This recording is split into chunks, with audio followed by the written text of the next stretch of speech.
Chapter 8 health and hygiene. ये जो particular chapter, of course it is important for your syllabus, it will be coming in your final exams also, but otherwise also, even if it is not included in your academics, in your syllabus, you should be aware of all these things which you're going to study in this particular chapter, because they deal with your own personal health. आपकी body के बारे में है. Biology is all about your surroundings and your personal health as such. लेकिन ये chapter particularly कुछ ऐसे factors को डील कर रहा है जिसके बारे में सबको पता होना चाहिए, irrespective of whether you are a science student और a non science student. 8th class में तो सबका सिलेबस सेम ही है इंडिया में. तो ओके, हेल्थ एंड हाइजीन, ये जो चैप्टर है आपको नाम से समझ में आ रहा होगा, it is going to deal with health and various aspects of health which includes diseases also and hygiene. Hygiene, आपका जो कोविड-19 सिचुएशन के बाद से everybody has become quite aware of this word hygiene. तो यहाँ पे इसको थोड़ा सा और एक्सप्लिसिटली हम डील करें. ओके, सो सबसे पहले हेल्थ. हेल्थ क्या है? हर इंसान, हमें सबको पता है एग्जैक्टली अगर बोलें कि हेल्थ, जैसे आपके मैं बोलूँ कि व्हाट इज़ हेल्थ, तो आपको सबको पता है कि हाँ, हेल्थ का आपको एक जनरल आइडिया है. But if I ask you to define health, then I think most of the children would not dare to stand up and define health. तो how would you define health? आपकी book में जो दे रखा है कि health can be defined as a state of complete. Try and understand the meaning of each and every word. Health is a state of complete physical, mental, and social well-being. मतलब एक बंदे को हम हेल्दी कब बोलेंगे? जब वो mentally भी हेल्दी है, फिजिकली भी हेल्दी है और सोशली भी फिट है, अपने सराउंडिंग्स में भी फिट है. मतलब फिजिकली फिट होना चाहिए. फिजिकली फिट का मतलब, हेल्दी का मतलब कि we should not suffer from any physical disease, बीमारी नहीं होनी चाहिए physical. Then mental health means, mental health आपकी डिस्टर्ब्ड है, इसका मतलब ये नहीं कि आप पागल हैं. ये बहुत पुराना कॉन्सेप्ट हो गया, बच्चों को अभी भी क्लास में पढ़ाते तो चिल्ड्रन डू लाफ कि मेंटल हेल्थ अगर सही नहीं है that means person is mad. No, it is not that. Mental health disturbed है, इसका मतलब ये है कि हम में भी कुछ टेंशन्स के through, we are going through some tensions, और देर आर सम स्ट्रेस, कुछ अलग स्ट्रेस है हमारे दिमाग में, या किसी भी चीज़ के ऐसी हमारे किसी भी वजह से, हमारे आसपास की कंडीशंस की वजह से हमारे दिमाग में हमेशा कुछ ऐसी एंग्जाइटी सी बनी रहती, जिसकी वजह से शायद हम अपने डिसीजन सही से नहीं ले पाते हैं, काम सही से नहीं कर पाते. मीन्स आप मेंटल हेल्थ इज अफेक्टेड, सो नहीं पाते हैं. So that shows that your mental health is affected. Then social well-being. social well-being का मतलब क्या है कि जैसे आप बहुत हेल्दी हो, आप मेंटली भी हेल्दी हैं, फिजिकली भी हेल्दी हैं, but yet you are not very comfortable in society. देखो, आपकी क्लास है, क्लास में बहुत सारे स्टूडेंट्स ऐसे होते हैं, कुछ स्टूडेंट होते हैं जबकि ना बड़े ही आउट गोइंग होते हैं, सबके फेवरेट होते हैं, everybody loves to be with them, everybody loves to talk to them. Even teachers भी आके सबसे पहले उन्हीं को रेफर करते हैं कि हाँ, you please stand up. Whatever, they might not be very intelligent, but they are socially very versatile, बहुत एकदम लाइमलाइट में रहते हैं. दूसरे कुछ स्टूडेंट्स ऐसे होते हैं जो कि बहुत ज़्यादा इंटरेक्ट नहीं करते हैं, शांत रहते हैं, कोने में रहते हैं, and nobody likes to be friends with them because they are not very expressive. वो अपने आप को उतना एक्सप्रेस नहीं कर पाते due to so many reasons, जो भी उनके पर्सनल इश्यूज होंगे. तो सोशल हेल्थ का मतलब ये हो गया कि हम सोसाइटी में फिट हैं. मैं आपके स्टूडेंट्स के बात हिसाब से बात कर रही हूँ, अदरवाइज अडल्ट्स में भी बहुत सारे इश्यूज होते हैं ना. कई लोग सोसाइटी में फिट होते हैं, बहुत अच्छे से रह पाते हैं, कई लोग सोसाइटी को अडेप्ट नहीं कर पाते, अकेले रहना पसंद करते हैं. तो वो हमारी सोशल हेल्थ हो गई कि हम कितनी जल्दी किसी से घुल मिल जाते हैं, या हम हमेशा इरिटेटेड रहते हैं. We do not like to talk to other people, we do not like to help other people, we do not like to interact with other people. That means there some issues with our social health. हमारे वो mental health ही affect करती है उसको. Obviously हमारे कुछ inhibitions होती हैं हमारी लाइफ में, या कुछ पर्सनालिटी में, जिसकी वजह से हमारी सोशल हेल्थ अफेक्ट होती है. हम सोसाइटी में उतनी अच्छी तरह अडेप्ट नहीं कर पाते. So this refers to your social health. Then another thing is, जो physical health की बात कर रहे हैं, वहाँ पे एक और आपको सेंटेंस दे रखा है. डेफिनेशन तो नहीं कहूँगी मैं, एक सेंटेंस है. कि क्या है सेंटेंस, वो देखिए कि आपकी एक minute, A person is healthy when she has clear skin, good appetite, appropriate body weight, sound sleep and regular bowel movement. अब ये symptoms हो गए कि हम किसी पर्सन को हेल्दी कब बोलेंगे. सिम्टम्स क्या है, मतलब कि हेल्थ के सिम्टम्स क्या है. सिम्टम्स आप समझते हो, they are the signs that show us that something is wrong with the body. बीमारी के सिम्टम्स होते हैं ना, डॉक्टर पूछता है कि सिम्टम्स क्या है, क्या आप फेस कर रहे हो अगर आप डॉक्टर के पास जाओगे तो. कि अगर आपको वायरल हुआ है तो you will be having fever, you will be having body ache, you will be having running nose. तो दैट सिम्टम्स होते हैं हर डिजीज़ के, है ना. तो और सिम्टम्स क्या है, पर्सन इज हेल्दी, उसके क्या साइंस हैं कि व्हेन ही और she has clear skin, skin पे क्लैरिटी होनी चाहिए. अगर स्किन डल हो रही है, स्किन पे कुछ और इश्यूज हैं, तो दैट मीन्स जो सिक, जैसे कि मीजल्स में होता है ना, स्किन पे रैशेज हो जाते हैं.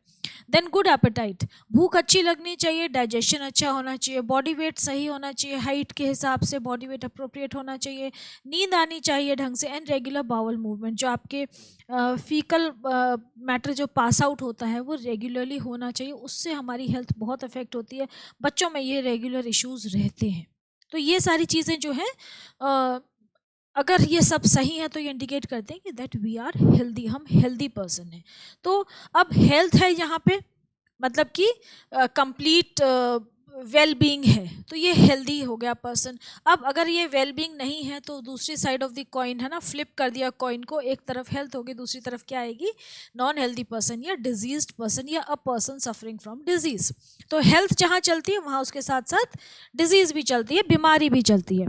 तो डिजीज क्या हो गया, डिजीज की डेफिनेशन देखो आपकी बुक में क्या दे रखी है, any change in the normal state of the body that causes discomfort or affects the health of a person is called disease. Disease की डेफिनेशन क्या हो गई, एनी डिस्कम्फर्ट, हमारी जो नॉर्मल बॉडी स्टेट है उससे हट के हमें कुछ भी प्रॉब्लम हो रही है तो that is a disease. It may not be very serious, it may not be just a minor disease, but nevertheless it is considered a disease. ये समझिए कि any change in the normal state of the body that causes discomfort और affects our health negatively is called a disease. ठीक है. अब types of diseases अलग तरीके की हैं, उसके पहले मैं कुछ और आपको चीज़ें समझाऊंगी. मैंने लिखा है क्योंकि ना ये आपकी बुक में दे नहीं रखा है, लेकिन हम इस चैप्टर को पढ़ रहे हैं तो I believe that you should be aware of this stuff या दीज टर्म्स. तो फैक्टर्स अफेक्टिंग हेल्थ में हमने, अच्छा अब आपको यहाँ पे आपको क्या पढ़ना चाहिए कि कौन कौन से फैक्टर्स हैं, डिजीज़ पे तो हम जा रहे हैं, तो कौन से ऐसे फैक्टर्स हैं जो आपकी हेल्थ को अफेक्ट कर रहे हैं.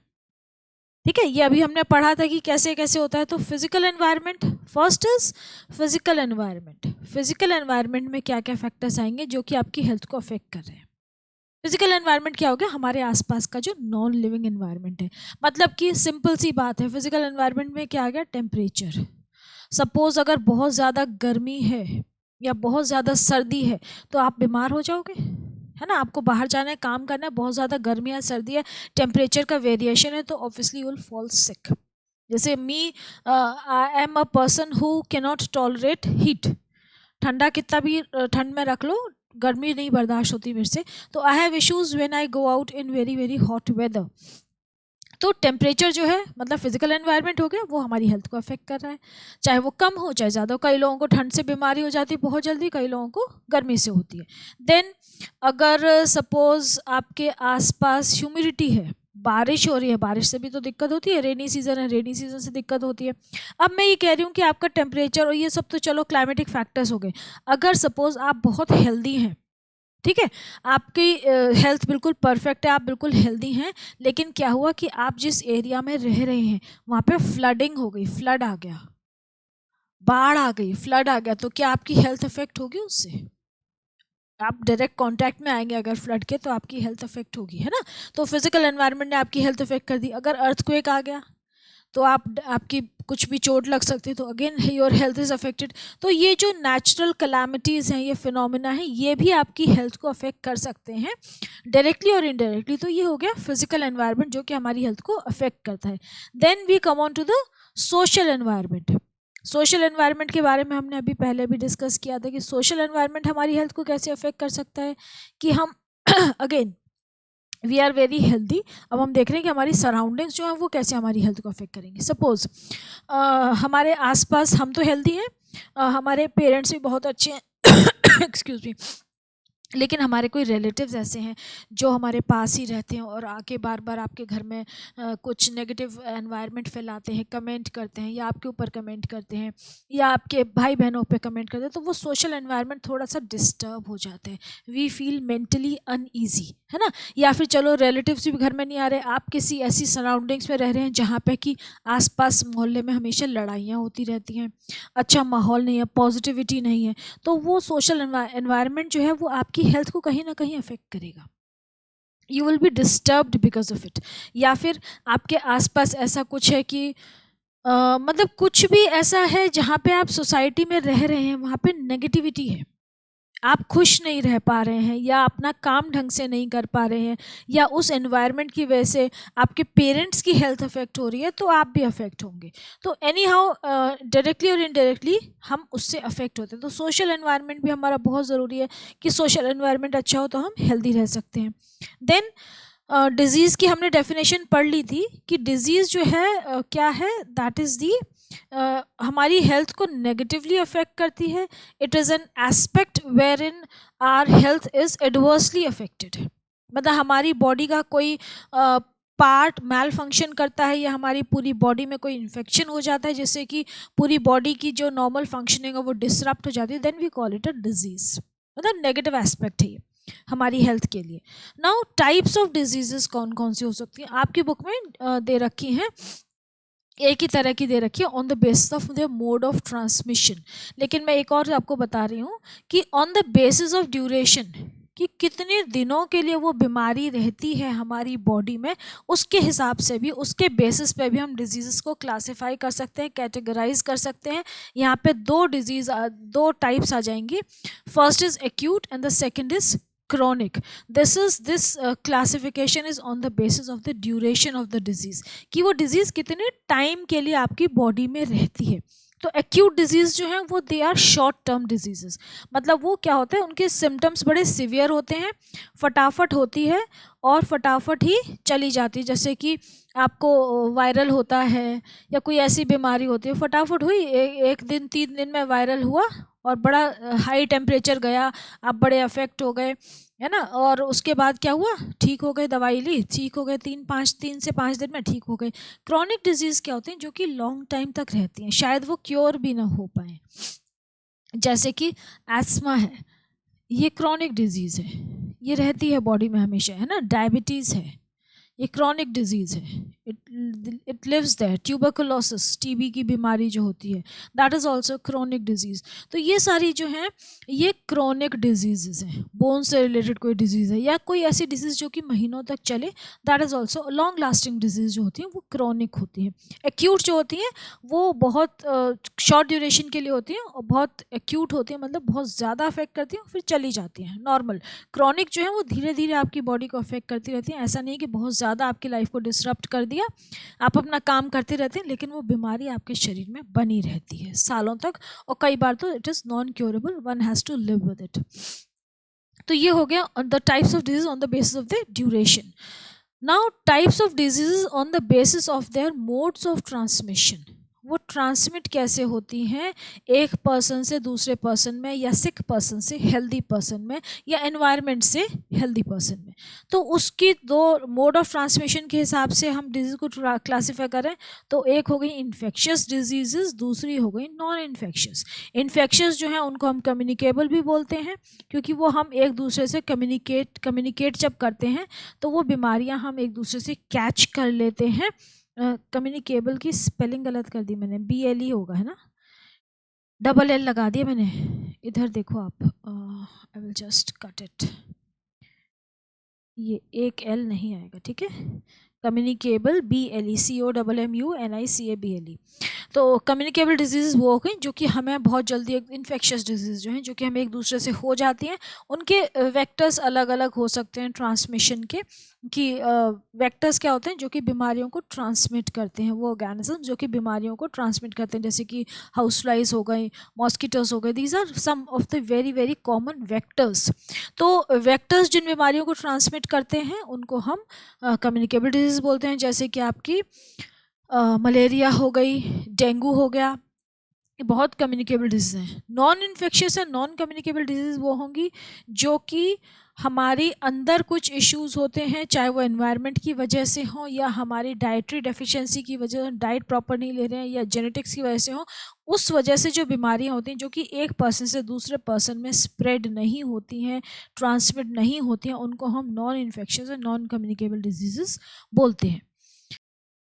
अब ये जो नॉन कम्युनिकेबल डिजीज़ हैं, इनके रीज़न्स बहुत सारे हो सकते हैं, मतलब इनके कॉजेज़ बहुत हो सकते हैं, टाइप्स बहुत हो सकती हैं। जैसे कि डाइटरी डेफिशिएंसी से जो डिज़ीज़ होंगी, आप चाहे वो आपकी बॉडी में कार्बोहाइड्रेट्स की कमी हो जाए या फैट्स की कमी हो जाए या किसी पर्टिकुलर मिनरल और विटामिन की कमी हो जाए, तो उससे जो डेफिशिएंसी डिजीज़ होगी वो डाइटरी डेफिशिएंसी डिजीज़ हो गई। आपको आगे काफ़ी सारा डिटेल में दे रखा है, मैं सिर्फ ये एक्सप्लेन कर रही हूँ कि हाँ, ये नॉन कम्युनिकेबल है। ये बंदे के खुद की किसी बॉडी में कोई चीज़ की कमी हो जाएगी तो होगी, बाहर वाले किसी के इन्फेक्शन से नहीं होंगी। प्रोटीन डेफिशिएंसी से होती है ना, क्वाशियोरकर जो है वो सबसे कॉमन डिजीज़ है कि आपकी डाइट में प्रोटीन नहीं है तो क्वाशियोरकर हो जाएगी। जेनेटिक डिजीज़ हो सकते हैं जो कि हमें अपने पेरेंट्स के थ्रू मिलती हैं, पेरेंटल क्रोमोसोम्स से आती हैं, चाहे वो आपके क्रोमोसोम्स जो हैं वो एक्टिव हों या कई बार डॉर्मेंट रहते हैं कुछ जनरेशन्स तक। सपोज़ जैसे आपके दादाजी के भी फादर को कोई डिजीज़ थी, वो बीच में 2 जनरेशन में गैप हो गया, वो बीमारी नहीं हुई, अब वो आ गई। ये आप 10th में पढ़ेंगे कि कैसी डिजीज़ ट्रांसफ़र होती हैं ये। तो जेनेटिक डिजीज़ भी हो सकती हैं। आपके किसी मैटरनल अंकल को वो बीमारी थी, फिर उनके बच्चों को नहीं हुई लेकिन आपको आ सकती है, तो वो क्रोमोसोम्स के काफ़ी सारी चीज़ें इन्वॉल्व होती हैं इसमें, क्रोमोसोम्स के कॉम्बिनेशंस होते हैं जिसकी वजह से बीमारियाँ हो सकती हैं, means they are in your genes. Then hormonal disease होती हैं, मतलब किसी हार्मोन की डेफिशिएंसी से या उसके ओवर एक्टिवेशन से, या तो उसका हाइपर सिक्रीशन हो रहा है, बहुत ज़्यादा सिक्रीट हो रहा है वो, या हाइपो सिक्रीशन हो रहा है, मतलब कम सिक्रीट हो रहा है, दोनों की वजह से हार्मोनल बैलेंस इम्बैलेंस की वजह से डिजीज़ हो सकती हैं। Then degenerative disease, degenerative disease क्या होती हैं? एक तो ये एज रिलेटेड होती हैं, मतलब कि अब एज हो गई है किसी पर्सन की, तो जो ऑर्गन्स थे जो अब तक बहुत अच्छे से काम कर रहे थे ओल्ड एज में स्पेशली, वो थोड़ा सा डीजनरेट होना शुरू हो जाते हैं, उनकी फंक्शनिंग की जो कैपेसिटी है, जो उनकी कैपेबिलिटी ऑर्गन्स की, वो थोड़ी कम होती जाती है, जैसे आईसाइट वीक हो जाती है, आपके नर्वस कोऑर्डिनेशन उतना वेल बैलेंस नहीं होता है, वो थोड़ा सा डिस्टर्ब हो जाता है। तो ऐसी जो बीमारियां हैं उनको हम डीजनरेटिव डिजीज़ बोलते हैं, जिसमें कि हमारे बॉडी ऑर्गन्स जो हैं वो कम फंक्शन, अपने जो ऑप्टिमम उनकी जो फंक्शनिंग होती है उससे कम फंक्शन करते हैं, प्रॉपर फंक्शन नहीं करते हैं ड्यू टू एज फैक्टर। तो वो डीजनरेटिव डिजीज़ हो गई, बोन्स की भी होती हैं। देन कैंसर, कैंसर को हम एक अलग ही कैटेगरी में रख देते हैं क्योंकि कैंसर अब बहुत बहुत तरह के कैंसर्स हैं, और cancer obviously affects our health very very negatively. Then allergies, allergies भी नॉन कम्युनिकेबल डिजीज़ की कैटेगरी में आती हैं क्योंकि ये कम्युनिकेट नहीं होती हैं। मुझे किसी चीज़ से एलर्जी है, मैं आपके बगल में बैठी हूँ तो आपको थोड़ी उस चीज़ से एलर्जी हो जाएगी। तो एलर्जीज़ क्या है? हमारी पर्टिकुलर हमारी बॉडी के कुछ सिस्टम्स हैं, हमारा इम्यून सिस्टम है जो कि कुछ पर्टिकुलर चीज़ों के लिए उतना इम्यून नहीं है, तो उससे हमारी बॉडी नेगेटिवली अफेक्ट हो जाती है, and that is known as an allergy. Allergy किससे भी हो सकती है? चॉकलेट से एलर्जी हो सकती है, नट्स से एलर्जी हो सकती है, पॉलन ग्रेन से एलर्जी हो सकती है, डस्ट से एलर्जी हो सकती है, बहुत सारी चीज़ें हैं, किसी से भी कोई भी एलर्जिक हो सकता है, वो सबका अपना पर्सनल इशू होता है, मतलब पर्सनल बॉडी अपनी अपनी बॉडी के हिसाब से वो सब चीज़ें होती हैं। देन ये टर्म तो शायद मैंने आपको एक्सप्लेन कर दी है कि सिम्टम्स क्या होते हैं। सिम्टम्स आर द इंडिकेशंस और the science that show that something is wrong with the body. Symptoms क्या हैं? कुछ ऐसी चीज़ें जो कि हमें बताती हैं, हल्के हल्के सिग्नल हमें मिलते हैं कि हाँ, हमारी तबीयत ठीक नहीं है, हमें ऐसा लगता है ना कि हमारी तबीयत ठीक नहीं है, there something wrong with our body. तो वो क्या है? दे आर दी सिम्टम्स और दी साइंस। जब आप डॉक्टर के पास जाते हो तो डॉक्टर पूछता है ना कि हाँ भाई क्या प्रॉब्लम है, डॉक्टर ये आप जाते हो डॉक्टर को ये थोड़ी बता देते हो कि हाँ मुझे ये पर्टिकुलर वायरस और वायरस ने इन्फेक्ट किया, ये पर्टिकुलर बैक्टीरियल इन्फेक्शन है, हमें नहीं पता। हमें क्या पता है कि हमारी बॉडी के साथ क्या गड़बड़ हो रही है, what is wrong with the body, what are the indications और the science that we tell the doctor so that doctor can जज आवर डिजीज। जैसे कि सिम्टम्स में क्या हो सकता है, फीवर, आपको बॉडी फीवर हो सकता है, और बॉडी एक हो सकता है कि भाई मेरे यहाँ पर्टिकुलर इस एरिया में दर्द है, पेट में दर्द है, सिर में दर्द है, इधर हाथ में दर्द है, डॉक्टर जज करे कि भाई ये दर्द क्यों है, किस चीज़ का सिम्टम है ये। Then you can have vomiting, कि भाई फीवर है, वोमिटिंग हो रही है, बॉडी एक हो रहा है, और क्या हो सकता है, हेडेक हो गया, बॉडी एक हो गया, बॉडी एक के अलावा अगर सिर्फ हेडेक है तो that is also a symptom, vomiting हो रही है। फटीग है, बहुत थकान आपको महसूस हो रही है, फटीग का मतलब you feel very tired. Then nausea की फीलिंग आती है। नौसिया क्या होता है कि आपको ना वॉमिटिंग की सी फीलिंग आती है, एग्जैक्टली वॉमिटिंग नहीं होती है लेकिन वॉमिटिंग की सी फीलिंग आती है। तो ये सारे इंडिकेशंस हैं, साइंस हैं जो कि हम डॉक्टर को बताते हैं। यू फील चिली, आपको ठंड लग रही है, suppose you are feeling chilly, या चिली का मतलब यहाँ पे मिर्च नहीं है ना, ठंड लग रही है। या you are feeling hot, means वो वाला हॉट नहीं, गर्मी लग रही है। तो वो सब चीज़ें जो हैं, these are the symptoms. Okay, then vector. Vector मैंने यहाँ पे लिखा है, मैंने ना टर्म्स लिखे कि आपकी बुक में दे नहीं रखी ना, तो मैं बताना ना भूल जाऊँ इसलिए। वेक्टर क्या होता है, vector is any organism that carries disease from a sick person to a healthy person, that is known as a vector. और जो सबसे कॉमन वेक्टर्स हैं, दी आदि सबसे ज़्यादा जो बीमारियाँ स्प्रेड करते हैं, दे आदि फ्लाइज एंड मॉस्किटोज। ठीक है, आपको बीमारियां तो ध्यान होंगी, मॉस्किटो और फ्लाई से क्या क्या बीमारियां होती हैं अभी आगे आएंगी, नहीं याद हो तो देख लीजिएगा ना, malaria, dengue etcetera. Then causes of diseases. अब एक और बड़ा फैक्टर इम्पोर्टेंट आता है या टॉपिक आता है जो कि आपको पता होना चाहिए कि जो बीमारियां हमें हो रही हैं ना, ये किस वजह से हो रही हैं, या बीमारियों को प्रिवेंट करने के लिए कौन कौन सी ऐसे कंडीशंस हैं जो कि हमें अवॉइड करनी चाहिए तो हम बीमार नहीं होंगे। तो कॉजेज ऑफ डिजीजेस क्या क्या हो सकते हैं वो हमने थोड़ा सा यहाँ पे देखा है। तो सबसे पहली बात है इन्फेक्शन। भाई सबसे कॉमन बीमारी का कारण क्या है, रीज़न क्या है कि हमें इन्फेक्शन हो गया, कहीं से हमें बीमारी हो गई। We went to a crowded place, जहाँ पे कि कोई इन्फेक्टेड पर्सन होगा, उसने अपने वायरस या बैक्टीरिया वहाँ सराउंडिंग में स्प्रेड हो गए, हमने वहाँ से ले लिया, हमें इन्फेक्शन हो गया, घर आके हम बीमार हो गए। तो इन्फेक्शन, या क्लास में आप बैठे हैं, क्लास में आपका क्लासमेट है, ही इज़ सिक, तो उससे आपको इन्फेक्शन हो जाएगा, टीचर से इन्फेक्शन हो जाएगा, किसी भी चीज़ से इन्फेक्शन हो सकता है। वॉशरूम्स आप यूज़ कर रहे हैं, तो सबसे पहली चीज़ हो गई infection.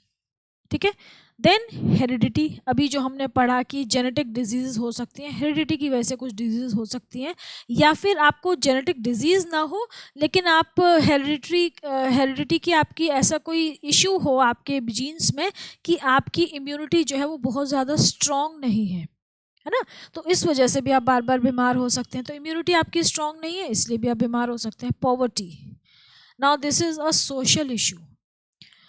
Poverty can also be a major cause of many diseases in India, especially in many other growing countries. बहुत सारी कंट्रीज़ में है ये प्रॉब्लम, इंडिया में भी बहुत बड़ा इशू है ये कि पॉवर्टी की वजह से बहुत बीमारियां होती हैं। क्योंकि पॉवर्टी की वजह से क्या होता है कि एक तो उनको ढंग की डाइट नहीं मिलती है, और डाइट नहीं मिलती है तो बॉडी वीक होती है, so they catch a lot of infections. Then वहाँ जो रह रहे हैं, जिस जगह पे वो रह रहे हैं, बिकॉज ऑफ पॉवर्टी वहाँ पे अनहाइजीनिक कंडीशंस हैं, उतनी अच्छी सफाई नहीं है, उतनी अच्छी उनको सोशल जो कहना चाहिए ना कि सोशल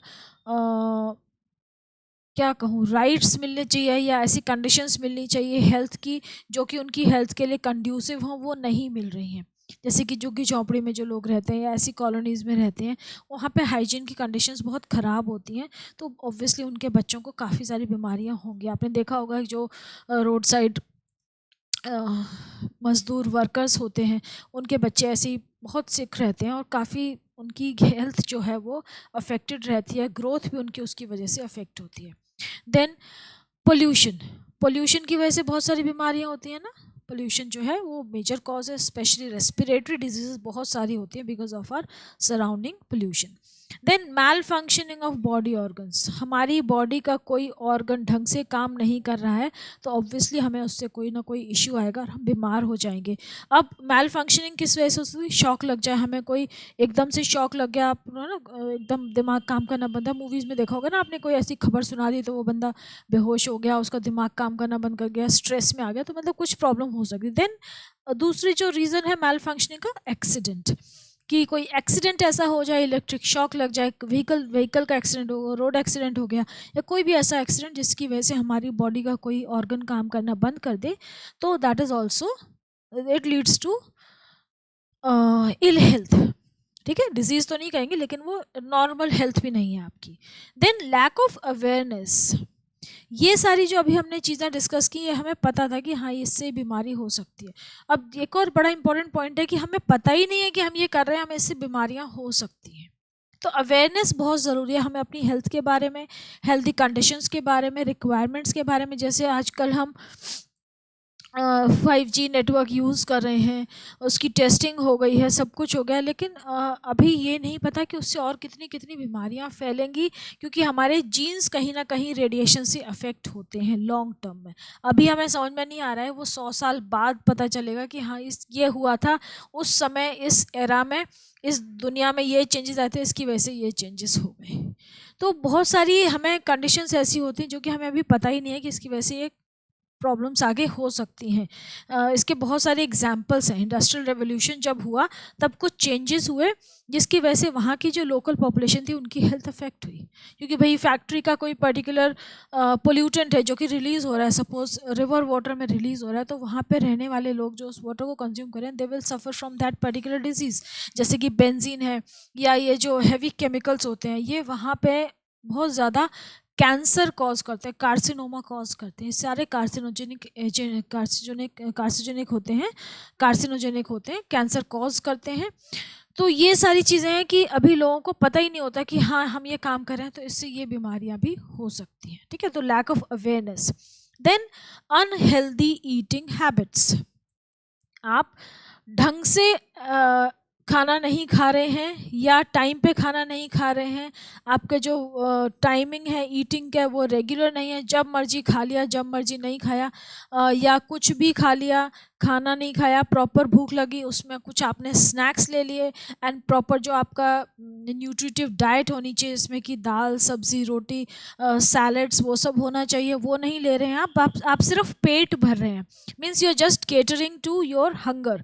आपको भूख लगी, आपने कुछ खा लिया, आपकी हंगर क्वेंच हो गई, तो वो चीज़ नहीं है, दैट इज़ हाईली अनहेल्दी। तो unhealthy eating habits also leads to various diseases.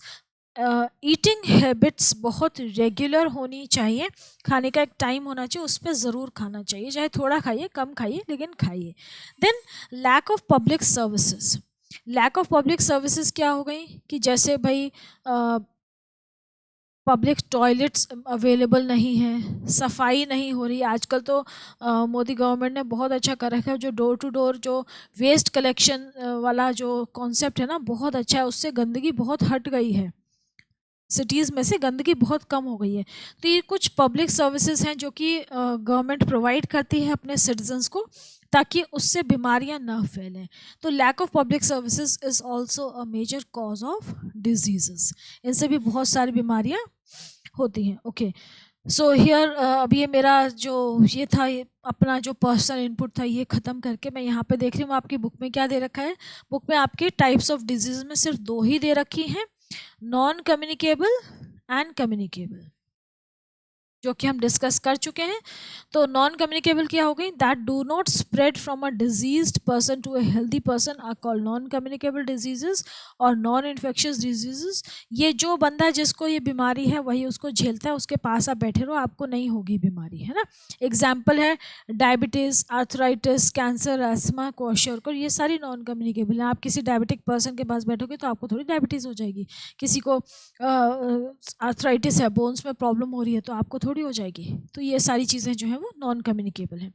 Then communicable disease क्या होती हैं, जो कि एक हेल्दी पर्सन एक इन्फेक्शियस पर्सन से हेल्दी पर्सन में ट्रांसमिट हो जाती हैं with the help of some vectors और पैथोजेंस, जर्म्स के थ्रू जो होती हैं, उनको हम बोलते हैं communicable diseases.